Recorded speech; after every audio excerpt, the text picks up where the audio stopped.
Sejak tahun 2010, PSSI mulai melakukan program naturalisasi. Beberapa nama akhirnya berhasil diproses dan menjadi warga negara Indonesia.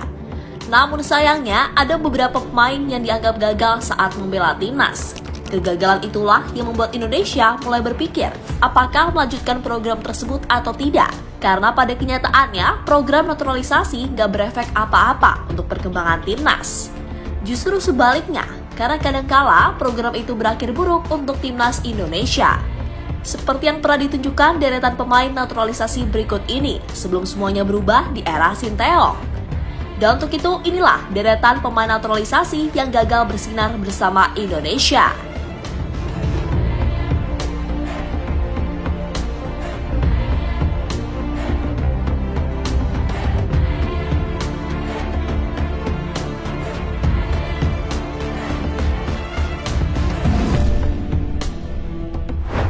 Ya, menjelang digelarnya Piala AFF tahun 2010, PSSI telah berhasil mengamankan Christian Gonzalez sebagai pemain pertama yang dinaturalisasi.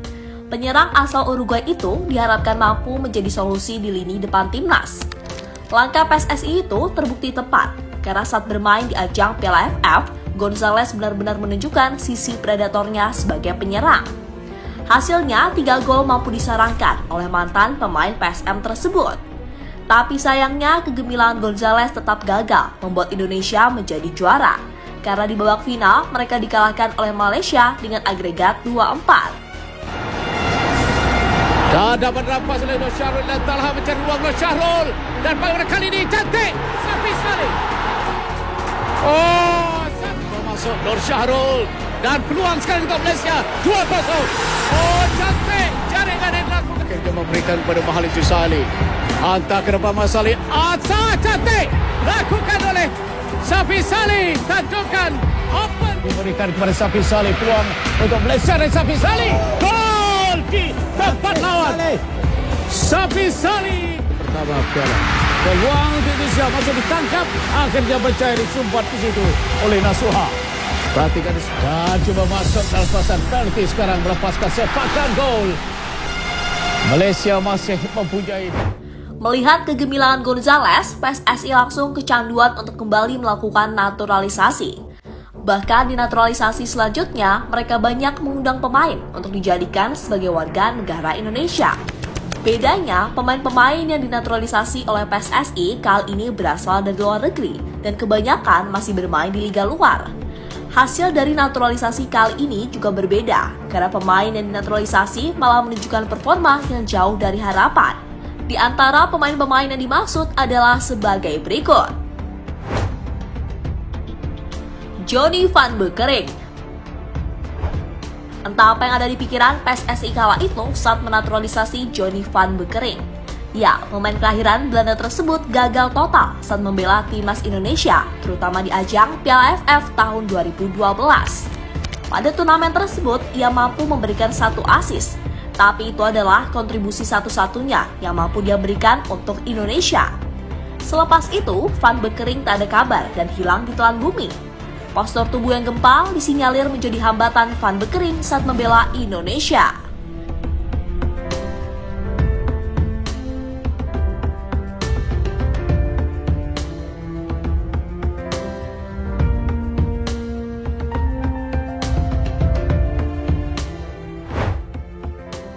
Tony Kusel. Pemain gak jelas lagi yang dinaturalisasi PSSI adalah Tony Kusel. Ya, Kusel adalah gelandang yang dulunya pernah membela Indonesia di ajang Piala AFF tahun 2012. Sama halnya dengan Van Beukering, Kusel juga gagal bersinar bersama Indonesia. Kegagalan itulah yang membuat karir Kusel menjadi tidak jelas dan langsung menghilang. Karena usai membela Indonesia, dirinya langsung kembali ke Belanda. Kini namanya menjadi salah satu kegagalan PSSI dalam menaturalisasi pemain.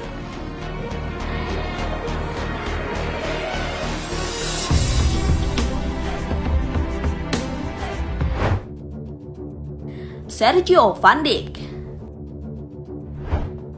Selanjutnya ada nama Sergio Van Dijk.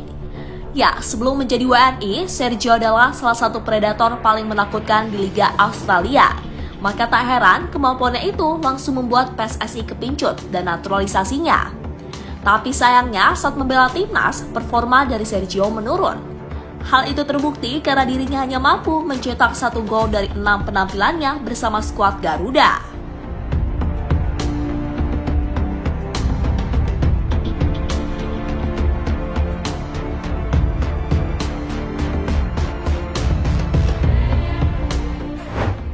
Sejatinya masih ada banyak lagi pemain-pemain naturalisasi yang gagal. Kegagalan itulah yang akhirnya berefek kepada prestasi timnas. Ya, pada periode tersebut Indonesia mengalami mimpi buruk sebagai sebuah tim sepak bola. Selain gagal berbicara banyak di Piala AFF, mereka juga gagal lolos ke Piala Asia. Puncak dari kegagalan itu adalah saat Indonesia mendapatkan hukuman dari FIFA, sebuah hukuman yang langsung menjadi titik terendah prestasi dari timnas Indonesia.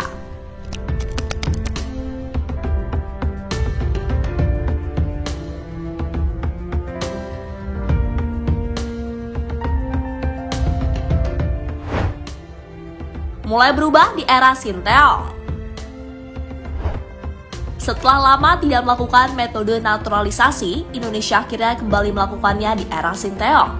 Namun, Sinteyong belajar dari kegagalan-kegagalan yang sebelumnya dialami oleh Indonesia. Sehingga saat dirinya menjabat, ia lebih selektif dalam pemilihan pemain. Tak hanya itu, Sinteyong juga memastikan jika pemain yang dinaturalisasi memiliki darah Indonesia. Hasilnya pun cukup baik saat pemain itu terus menjadi langganan dari skuad Garuda.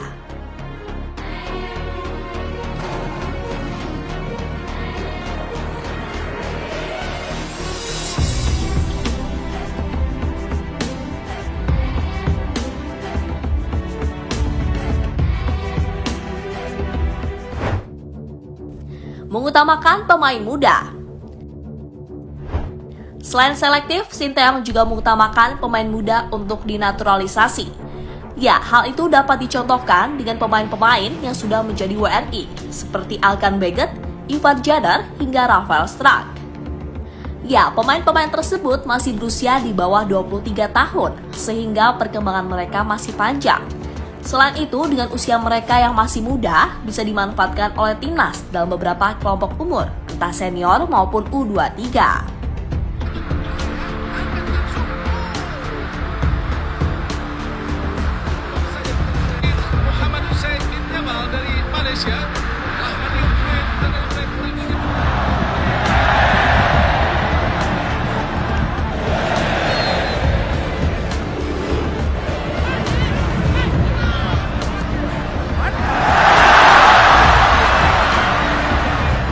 Asnawi umpan ke kiri kepada Rafael Struijk, umpan lagi pada Asnawi. Tadi kita lihat, oh Rafael Struijk umpan dari Marcelo Fernandes. Struijk di kotak penalti, Rafael Struijk shooting. Oh Tuhan, gagal tadi shootingnya. Prestasi perlahan mulai terlihat. Berkat kepintaran Sinteyong dan kolaborasinya dengan PSSI, perlahan timnas Indonesia mulai menunjukkan perkembangan yang sangat baik. Itu terbukti saat mereka berhasil lolos ke Piala Asia tahun 2024. Padahal prestasi seperti itu selalu gagal didapatkan oleh Indonesia, karena terakhir mereka bermain di Piala Asia itu terjadi pada tahun 2007. Itu pun sebagai tuan rumah yang secara otomatis lolos ke babak putaran final.